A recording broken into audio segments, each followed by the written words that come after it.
The following presentation addresses the question of the importance of socially shared convictions, values and lifestyles in transformation processes of individuals, social groups, companies and organizations.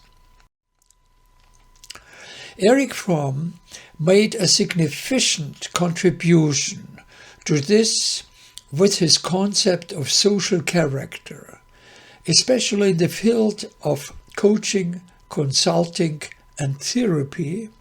Transformation is usually seen as an interaction between individuals or between individuals and groups of individuals.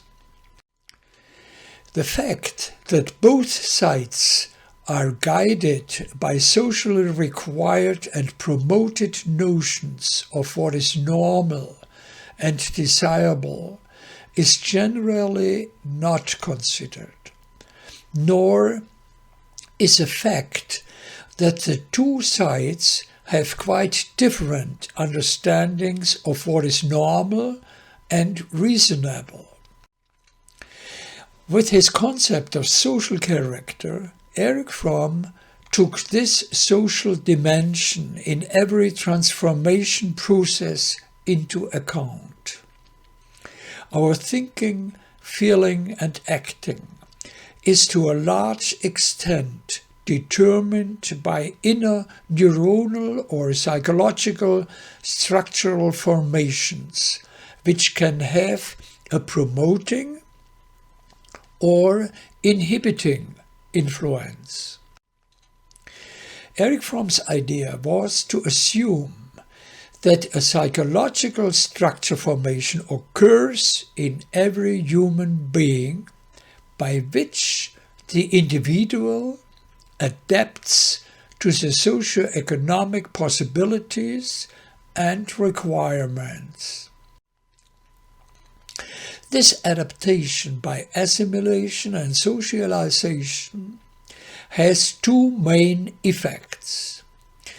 It leads to internalization so that they themselves strive to what individuals are supposed to do for social reasons. And in this way, the individual can feel that he or she belongs to a social group.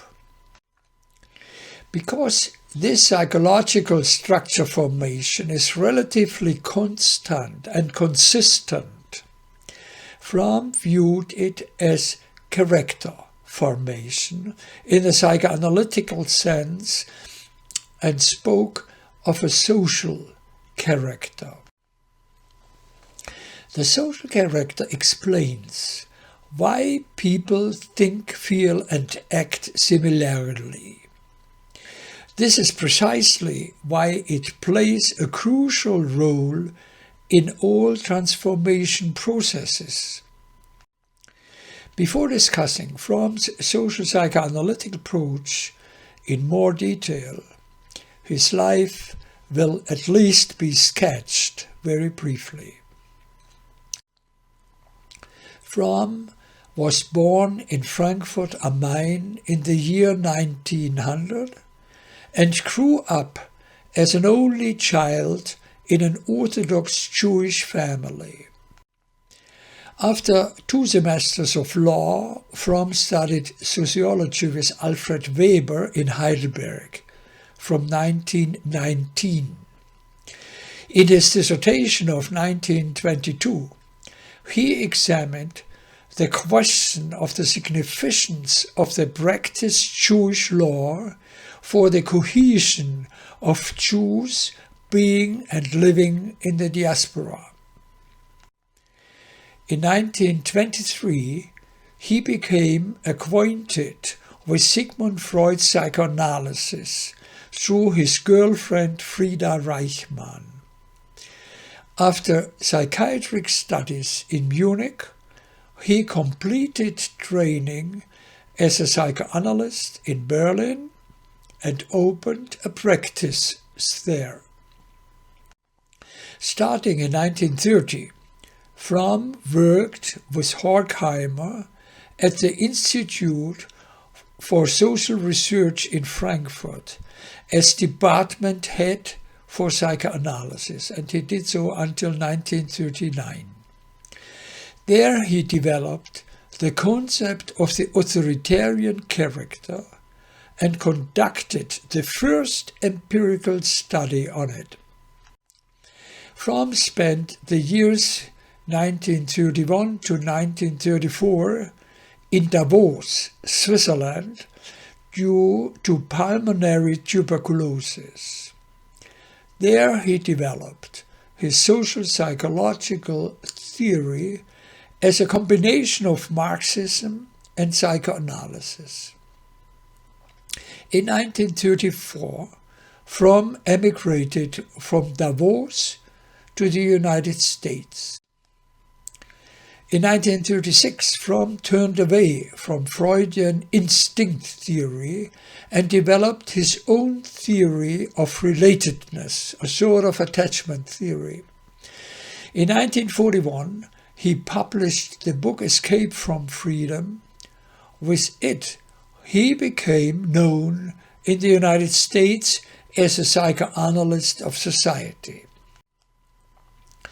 In 1950, Fromm moved to Mexico because of his wife's illness and lived there with his main residence until 1973. At the same time, he spent 3 to 4 months each year in the United States and became deeply involved in politics in the United States. In Mexico, Fromm wrote works on the alienation of man and on the socio-economic preconditions of a mentally healthy man in his book The Sane Society. There he also conducted an empirical study on the social character of a Mexican village. He developed the concept of biophilia and necrophilia and published on narcissism and group narcissism in the book The Heart of Man. This was followed by research on human destructiveness in his book The Anatomy of Human Destructiveness. After a heart attack at the end of 1966, Fromm spent summers in Europe, and from 1973 onward, he lived all year in Locarno. There, the book To Have or To Be was written, and I was Fromm's assistant from 1974. On March 18 in 1980, Fromm died of a 4th heart attack in Locarno.